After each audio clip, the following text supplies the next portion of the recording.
रडायला खूप येतं, पण अश्रू थांबतच नाही आता की अश्रू सुद्धा वाहून गेले या संघटनेमध्ये मी वर्षभरापासून काम करत आले. तर हा वनवास आमचा आज संपलेला आहे. हा वनवास आमचा आज संपलेला आहे. ज्यावेळेस आम्ही ही संघटना भाऊंनी उभी केली, मागच्या वर्षी शिवजयंती होती, 19 तारीख होती आणि आपल्याला त्या दिवशी आम्ही संपूर्ण जिल्ह्यातील भगिनी बोलवलेल्या होत्या आणि भाऊ पण होते आपले राजूभाऊ देसले. तर भाऊंनी संघटना उभी केली. आयटकच आहेत आपले, आयटकच्या दोन्ही बाजू आपले आयटकच आहेत. आम्ही आयटकचे 2 तुकडे नाही केले, आम्ही आयटक मध्येच राहू, आम्ही आयटकशीच जोडून राहू म्हटलं आणि आम्हाला आयटकनेच न्याय मिळवून द्यावा. तर त्यावेळेस आम्ही बघा मागच्या वर्षी फेब्रुवारी महिन्यात 19 तारखेला संघटना उभी केली, जोडलो आम्ही, सगळ्या भगिनी जोडल्या, अगदी तळागाळातल्या सगळ्या माझ्या एएनएम जीएनएम स्टाफनर सगळ्या आल्या. त्याच्यानंतर आम्ही हळूहळू सिटीतल्या पण मुली जॉईन केल्या, तुमच्या भगिनी सगळ्या, तुम्हाला माहिती पण असेल. हळूहळू संघर्ष करत गेलो, खूप आंदोलन केले आणि भाऊंचा पाठिंबा जर मला एवढा जबरदस्त होता तर एखाद्या मेडिकल ऑफिसरचं पण काही चाललं नाही. समजलं का? एक दिवस आंदोलनाला जर जायचं तर आम्हाला निवेदन द्यायला जायचं. निवेदन देताना आम्हाला खूप अपमान करायचे, सगळेच अपमान करायचे. आम्ही सगळं सहन करून आणलं, रडायला यायचं. एक दिवस आंदोलन केल्यावर तुम्हाला काय मिळणार आहे? नाही का मिळेना, पण आम्हाला आंदोलन करायचं. 1 दिवस आंदोलन केलं, 5 दिवस आंदोलन केलं, 7 दिवस आंदोलन केले. आझाद मैदान आम्ही तुमच्या सारखं गाठलं. आम्ही सुद्धा 5-5, 7-7 दिवस आम्ही आमदार निवासला कसे राहायचो आम्हालाच माहिती.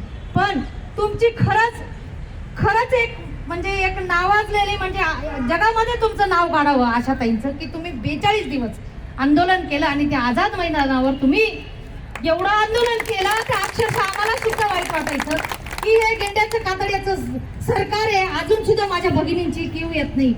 आणि आम्ही सुद्धा तुमच्यासारखं लढलो, पण शेवटी कुठेतरी 2 पावलं मागे यावं लागतं, म्हणून आम्ही सुद्धा माघार घेत गेलो आणि जॉईन होत गेलो. मग आम्हाला काय म्हणायचे, काय मिळालं जाऊन?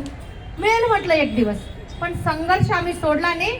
आणि आमचे पाठिंबे एवढे म्हणजे जसे आपले सगळ्यांचे पाठिंबा, आपला जो आपले कॉम्रेड आपले राजूभाऊ देसले साहेब आणि नर्से संघटनेचे आमचे उटाणे भाऊ साहेब, एका नाण्याच्या 2च बाजू आहेत. दुसरा तिसरा माणूस कोणीच नाही, हे आयटकच आहे आणि आम्ही आयटकशीच जोडून राहू म्हटलं. शेवटपर्यंत संघर्ष करत गेलो आम्ही. मागच्या वर्षी संघटना उभी केली 19 तारखेला. 13 तारखेला आमचं पहिलं आंदोलन, 13 मार्चला दादा, 13 मार्चला पहिलं आंदोलन माझं आझाद मैदानावर घेऊन गेली मी सगळ्या मुली जिल्ह्यातल्या. आम्ही 5 दिवस बसलो तिथं. तेव्हा सुद्धा आम्हाला मंत्री महोदय साहेबांनी, सावंत साहेबांनी सांगितलं की 31 मार्च पर्यंत तुमचा निकाल आम्ही लावतो म्हणे. पण ठीक आहे, सरकारी काम 9 महिने थांब, बरोबर आहे ना?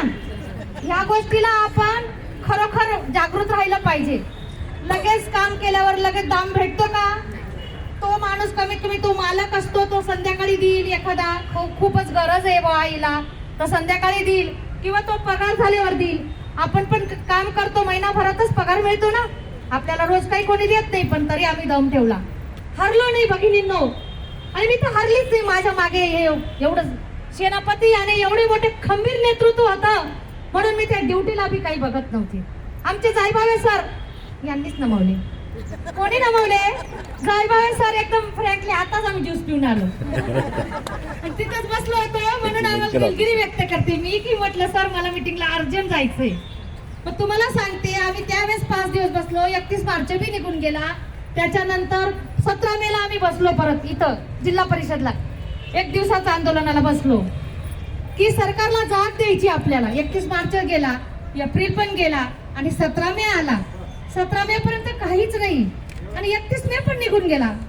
रेग्युलर लोक इथं रेग्युलर कोणी नाही ना, परमनंट लोकांनी आमची अक्षरशः वाट लावली की अरे तुम्ही तर एवढे दिवस बसले, किती आंदोलन केले, काय केलं, काहीच नाही मिळालं, तुम्हाला काही भेटणार पण नाही म्हणे.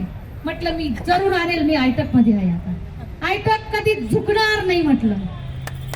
आयटक हे झुकणार नाही या शब्दाला मी अगदी जागृत राहणार आहे. त्यासाठी तुम्हाला सांगते भगिनींनो, आंदोलन केलं.